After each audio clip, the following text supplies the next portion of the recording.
في مرض تاني مرعب لناس كتير وناس كتير بتتعامل معاه خطأ. الناسور الشرجي هو يعني قناة غير طبيعية بتبقى موجودة على الجلد المحيط بالشرج، في الغالب لازم عملية فورا. أنا بنفسي اللي بعمل العملية للمريض وأنا بنفسي اللي بتابع المريض.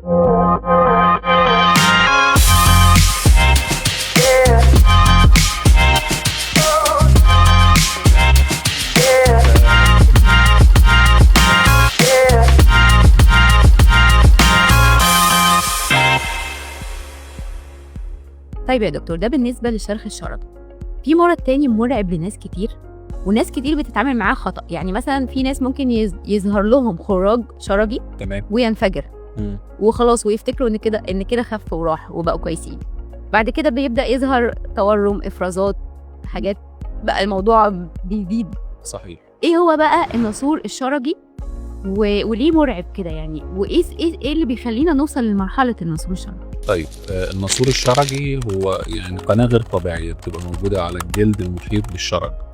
القناة دي بيكون لها فتحتين، فتحة على الجلد من بره حوالين الشرج والفتحة التانية جوه قناة الشرج أو المستقيم. ده باختصار تعريف الناسور الشرجي. الناسور الشرجي زي ما انت قلتي كده بيكون السبب الرئيسي في حدوثه هو خراج شرجي ما اتعالجش او ما اتلحقش بدري. المريض ظهر له انتفاخ مؤلم حوالين الشرج، دهن كريم او خد مضاد حيوي وفتح لوحده، فقال خلاص كده انا خفيت، الخراج صرف يا دكتور. وده مش صح طبعا، لا ده بالعكس، ده الخراج ده تحول من الحاله الحاده اللي هي الخراج للحاله المزمنه اللي هي الناسور. يعني مفيش حاجه اسمها انا استخدمت مضاد حيوي مثلا في البيت واكريمات انتفاخ مؤلم حوالين الشرج معاه سخونيه او رعشه او حتى في احمرار او التهاب في المكان، ده خراج شرجي في الغالب لازم عمليه فورا. عمليه؟ لازم عمليه، لازم يتفتح ويتنظف. لازم يتفتح ويتنظف ونعمل غيارات بصوره معينه عشان نقلل من فرص حدوث الناسور الشرجي. ليه بقى الناسور الشرجي مرض مزعج؟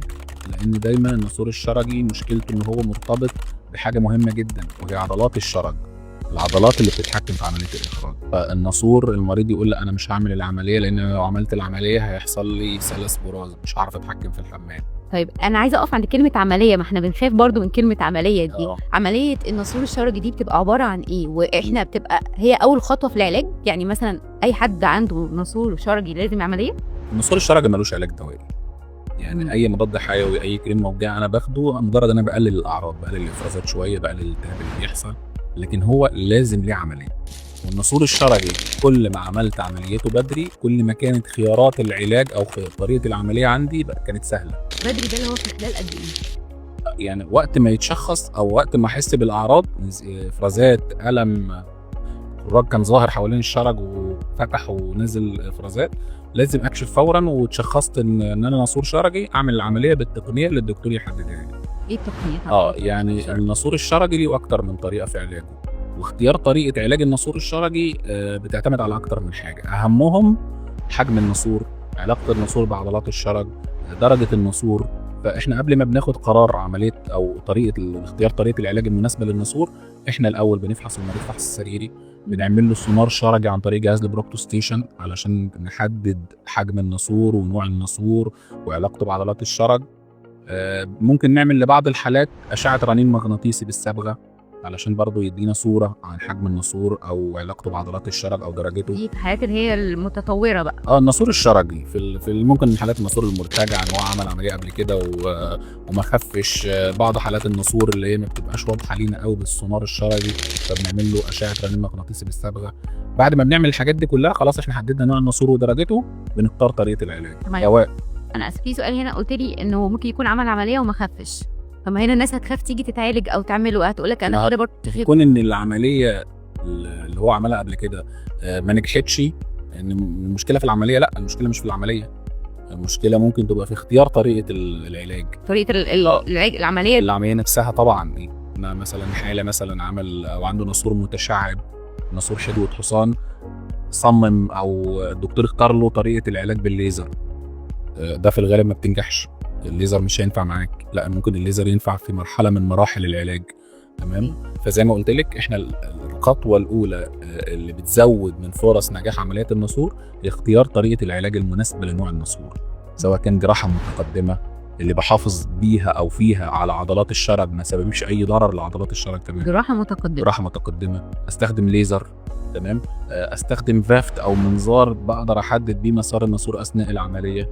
تمام، او ممكن ادمج ما بين الطرق دي كلها. يعني في حاله مثلا ممكن احتاج مع جراحه مع ليزر مع فيفت، حاله جراحه مع ليزر، حاله فيفت مع ليزر.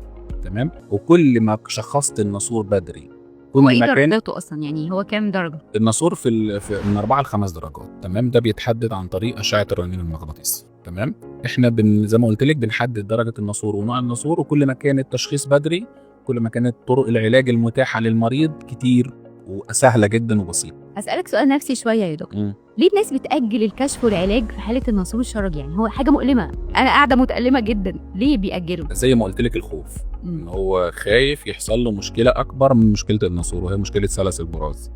مشكله سلس البراز ان هو ما يتحكمش في عمليه الاخراج سواء كان كليا او جزئيا، فالمريض يقول لا انا عايش بالافرازات ومتعايش معاه وخلاص احسن ما يجي لي مشكله اكبر. فده طبعا من الحاجات الخاطئه، ان انت يعني في بال العياده مثلا مريض انا بحب انا خايفه اقول لك احكي لي، ما تفضلش تحكي لي. عمل عمليه الناسور الشرجي 3 مرات. 3 مرات؟ 3 مرات، و3 مرات الناسور ما يخفش. تمام، طب ده بخطأ منه ولا من المكان اللي عمل فيه؟ ممكن يبقى الاختيار طريقه العلاج زي ما قلت لك، وفي الغالب حالات الناسور الشرجي اللي ما بتخفش او ما بينجحش العمليه فيها من اول مره بتبقى اختيار طريقه العلاج نفسها، او ان الناسور نفسه نوعه كان بيتطلب اكتر من اجراء. يعني في حالات من حالات الناسور الشرجي. معلش، حضرتك في ريليف كلينيك بتعمل ايه عشان تشخص الناسور الشرجي صح من الاول وطريقه علاجه من غير عندنا تقنيات حديثه زي جهاز البروكتوستيشن، بنقدر نشخص بيه الناسور بنسبه كبيره جدا. التقنيات المستخدمه في العلاج نفسها برضو، يعني حتى اثناء العمليه انا دايما بقولها للمريض الناسور الشرجي احنا دلوقتي داخلين العمليه بنسبه 80-90% نعملها لك بالتقنيه الفلانيه او التقنيه دي، بس احنا ممكن جوه العمليه نفسها اثناء الفحص الشرجي تحت مخدر نلاقي حاجه تانية فنضطر نستخدم تقنيه تانية. فكل التقنيات الحديثه في علاج الناسور الشرجي متوفره عندنا في ريليف كلينيك. حلو جدا. دي طبعا بعد توفيق ربنا سبحانه وتعالى بتضمن لنا زياده نسب النجاح، المضاعفات بتكون قليله جدا او تكاد تكون مش موجوده. اسرع الايه؟ يعني هو يتشافى من العمليه. فتره النقاهه طبعا بتبقى اسرع. يعني العوامل زي ما قلت لك اللي بتؤدي لفشل العمليات الناسور، اول حاجه اختيار طريقه العلاج الغير مناسبه للمريض او الغير مناسبه لحاله المريض. رقم 2 اهمال المريض في الغيارات والمتابعات بعد العمليه. رقم 3 عدم متابعه الدكتور بنفسه للمريض.